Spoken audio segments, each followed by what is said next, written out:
Hey Calculus class! Today we're going to learn topic 41, improper integrals. So we're going to start with a couple definitions. The first one is that if the limit exists and is a number, then the improper integral is what we call convergent. The second one is if the limit does not exist or is infinite, then the improper integral is called divergent. Alright, so there are two types of improper integrals. The first type is what we call infinite intervals. So recall in the definition of the integral from a to b of f of x dx. The interval a to b was finite. It went from a number to a number. If a or b, or both, are positive infinity or negative infinity, we call the integral an improper integral of type 1 with an infinite interval. So for example, all of these are examples of infinite intervals that are improper integrals. So the definition of type 1 improper integrals says that if the integral from a to t of f of x dx exists for every number t greater than or equal to a, then we can say that the integral of a to infinity of f of x dx is equal to the limit as t approaches infinity of the integral a to t f of x dx, provided the limit exists as a finite number. So this is what this would look like. You're finding the area underneath this curve. Alright, the second part of the definition says that if now t is on the bottom, so from t to b, then we have the improper integral from negative infinity to b. So that means you can rewrite it as a limit as t approaches negative infinity from the integral from t to b. And then this third part is that if both from the integral from a to positive infinity and the integral from negative infinity to a are convergent, then we can separate the integral from negative infinity to infinity as these two separate improper integrals. And in this part C, any real number can be used as a. Alright, so let's take a look at some examples of this type 1 improper integral. Alright, so we have the integral from 0 to infinity of x over x squared plus 2 squared dx. First step is to rewrite the integral as a limit. So that means I'm going to take the infinite part of the integral and I'm going to take the limit as t approaches infinity. And I'm replacing the infinity with t. Now I'm going to go ahead and integrate this integral using one of our integration techniques. So that would be u substitution. So that means my u is x squared plus 2. My du is 2x dx. I'm just missing a factor of 2. So that means I'm going to have to multiply by 1/2. Since I did u substitution, that also means that I have to rewrite my limits. So that means I have to do u of t. So I plug t in for x, so that means t squared plus 2 is my top limit. And then when I plug in 0, I get 2. So now I get to rewrite this integral in terms of u. And notice that I did change my limits. Okay. I brought the u up, so u to the negative 2. I still brought down the limit symbols. Now I can go ahead and integrate this. So add 1 to the exponent, divide by the new exponent, so that's why I get the negative. Now, before I evaluate, I'm going to go ahead and simplify this, so I can bring down the u on the bottom. After simplifying, I can go ahead and evaluate from 2 to t squared plus 2. So I get the following. Now I take the limit. So wherever there's a t, I'm going to put infinity and see if the limit exists or not. And of course, if you get an 0 over 0 or infinity over infinity, you have to either use L'Hopital or do some type of algebra. So you'd have to go back to some of our limit laws. All right, so I'm going to go ahead and plug infinity in for t. And then I also simplified to get 1/4 over here. And then right here on this fraction, I'm going to get basically an infinity on the bottom. So 1 over infinity, right, just gives me 0. And then 0 plus 1/4 is 1/4. So that means this improper integral gives me an area of 1/4 underneath the curve. And since this integral did equal an actual finite number, that means that this integral converges. All right, let's try this one. All right, so the first thing I'm going to do is rewrite as a limit. So this time I put the t on the bottom since I have a negative infinity. Now I'm going to do some type of integration technique, which would be u substitution. So my u is negative 2r. My du is negative 2 dr. I am missing a factor of negative 2, so I have to multiply by negative 1/2. I'm going to have to change my limits. So u of negative 1, when I plug negative 1 into here, I get 2. When I plug t in, I'm going to get negative 2t. So now I can go ahead and substitute in stuff. Now I can go ahead and integrate and evaluate from negative 2t to 2. Now I can go ahead and put in negative infinity in for t. When I do that, I get the following. And then I can even simplify this some more. Now, e to the infinity, if you're imagining the exponential graph, as the x values are getting bigger, e is also going to infinity. So that means I have some constant plus infinity, which is just infinity. So since the integral equals infinity, that means that this integral diverges. All right, let's try this example. All right, so with this one, when it's negative infinity to infinity, you need to rewrite it as two separate integrals. And you can pick any constant that's basically inside of the interval of the integrand, and we just have a polynomial. So I just chose 0 because it's the easy one. Now I'm going to integrate both of these like I did in the other one. So that means I have to rewrite each one as a limit. And I replace the t where the infinity was. Now I'm going to go ahead, integrate each piece. And since it's basically the same integrand, they integrate the same. Evaluate each piece. So this one, it's going to go 0 minus this in terms of t. That's why all the signs changed. And this one's going to be in terms of t minus 0. So that's why the signs did not change here. Now I can go ahead and plug in negative infinity and infinity for t. And I'm just going to get infinity. So that means that this integral diverges.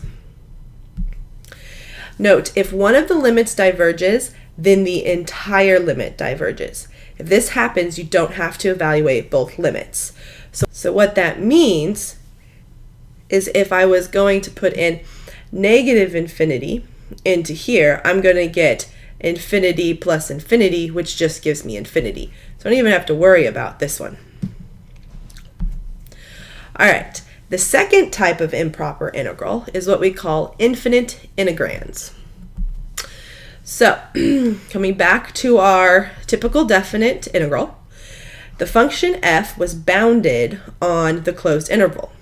If f is not bounded on the closed interval, that is, has an x value inside of the closed interval where the limit is infinity or negative infinity.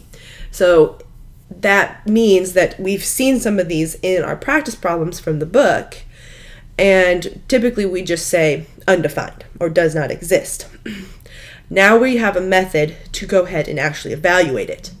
And this is what we call the integral, is an improper integral of type 2 with infinite integrand. So for example, all of these, you'll notice that the interval that's given and then the function that's given, it does not exist at either one of the endpoints, or it does not exist somewhere in the interval. So this gives us our definition of an improper integral of type 2. So part A says that if f is continuous on, and is closed on A but open at B, and is discontinuous at B, then we can rewrite the integral as the limit as t approaches B from the left, because we're coming to the left endpoint, right, from the left, from the integral of t from a to t of f of x dx. So this would be an example of what that would look like. All right, the second part is this time if it's undefined at A, right? So that means you're approaching A from the right, so that means we're going to rewrite it as the limit as t approaches A from the right of the integral from t to B. So this would be an example of what that graph may look like. And then the second part is if it's discontinuous somewhere inside of the interval. That means that we're going to break it up at that point that it's discontinuous. So it might look something like this. All right, so let's look at some examples. First example, the integral from 0 to 3 of 1 over x times the square root of x dx. Well, we notice that this function is undefined at 0. So that means I'm going to rewrite the limit as t approaches 0 from the right, because this is my right endpoint, or sorry, my far left endpoint, but I approach the left endpoint from the right, from the integral of t to 3. Before I integrate this, I can simplify the bottom. So I have 1 over x to the 3 halves. I can bring up that x to the 3 halves, so it's a negative exponent. And now I can go ahead and add 1 to the exponent and divide by the new exponent to get negative 2x to the negative 1/2. Simplify this, so I can bring down the x to the negative 1/2 to make a square root on the bottom. Now I'm going to evaluate this piece first before I take the limit. So I evaluate at 3 minus the evaluation at t, and since this 2 is negative, that's why this became plus. Now I can go ahead and plug in 0 for t, and you'll notice that I'll get a constant over 0, which we know to be infinity, and then a constant plus infinity is just infinity. So in this case, this integral diverges. All right, now let's try this one. For this integral, you'll notice that the function does not exist at 9, the top endpoint. That means I have to rewrite it as a limit from t approaches 9 from the left, the integral of 1 to t. Now I can go ahead and integrate this. I'm going to have to do some integration techniques. And I hope you're thinking u substitution, where u equals x minus 9. So du equals dx.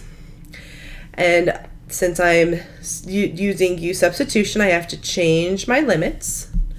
So u of 1 is negative 8, and u of t is t minus 9. So now I can replace, and now I can go ahead and integrate. Add 1 to the exponent, divide by the new exponent. And evaluate from these limits to get the following. Now I can plug in 9 for t to see what I get. When I do that, I'm going to get 0 on the top here, which will give me 0, minus, and this part right here, negative 8 to the 2/3, the reason why that's 4 is because I can take the cube root of negative 8, which is negative 2, and negative 2 squared is 4. And then simplify that a little bit more, and I get negative 6. So since this integral is equal to a value, that means this integral converges. All right, next one. All right, so this one, you should notice that it will not exist for a number in the interval. And the best way to help you out to recognize that is, of course, if you factor the bottom. So when I factor out the bottom, you'll see that this function does not exist at 2. Now, it also doesn't exist at -3, but that's not in my interval. So since the value that it does not exist at is 2, I'm going to split this up as 2 separate integrals from 0 to 2 plus 2 to 4. Now, in order to integrate these, you're going to need partial fractions. Yay! So with this one, so luckily it's the same fraction, which is nice. So I only have to do this once. I've already factored out the bottom. So now I'm going to separate the factors as 2 different fractions, find a common denominator, distribute the a and the b through, and set it equal to the numerator, which is 1. Regroup the numerator, so the x's are together and the constants are together. Since there is no x term, that means a plus b is equal to 0. And the constant is 1, so 3a minus 2b is equal to 1. And then I can go ahead and solve for one of the letters. And I solved for a in the first one, so a equals negative b. I can go ahead and plug negative b in for a into the second equation to get negative 3b minus 2b equal to 1. Then solve for b, so I get negative 5b equals 1, so b equals negative 1/5. And now I can say that a is equal to the opposite of b, so a equals positive 1/5. So that means that my decomposition of this fraction is equivalent to these 2 new fractions. Now, before I go ahead and start integrating both, I would recommend you only do one at a time. And the reason why is because if the first one diverges, then you do not need to do the other one. You can just conclude that the whole limit diverges, which is nice. But of course, if you do one of them and it converges, so you get an actual number, then you have to do the second one. So let's start and do this first one from 0 to 2. So I know it does not exist at 2, so that means I have to rewrite it as a limit as t approaches 2 from the left. All right, now before I go ahead and integrate, I'm going to pull out that multiple constant of 1/5. And then I didn't show this on this PowerPoint, but you're going to have to use the u substitution for the denominators, which just gives you the natural log of the denominators. And now before I evaluate from 0 to t, I'm going to simplify this a little bit more so it doesn't look so ugly. So since I have minus, that means that the arguments divide. So I can collapse it using the log properties. Now I can go ahead and plug in 0 and t for x to get the following. Now I can go ahead and evaluate when t equals 2. So when I do that, I'm going to get 2 minus 2 here, so I get the natural log of 0. And then, of course, the natural log of the absolute value of negative 2 over 3 just gives me the natural log of 2 over 3. Now I can go ahead and evaluate the natural log of 0. So if you are picturing the natural log graph in your head, as x is approaching 0, natural log is approaching negative infinity. So, I do not know why I have an extra one of these, just ignore that. And so that means the natural log of 0 is negative infinity. Negative infinity minus a constant is negative infinity. So that means that this one integral diverges. So it would be pointless for me to go ahead and find this integral. So I can stop there and say that the whole integral diverges. So I hope you enjoyed improper integrals, and I'll see you in class tomorrow. Have a good night.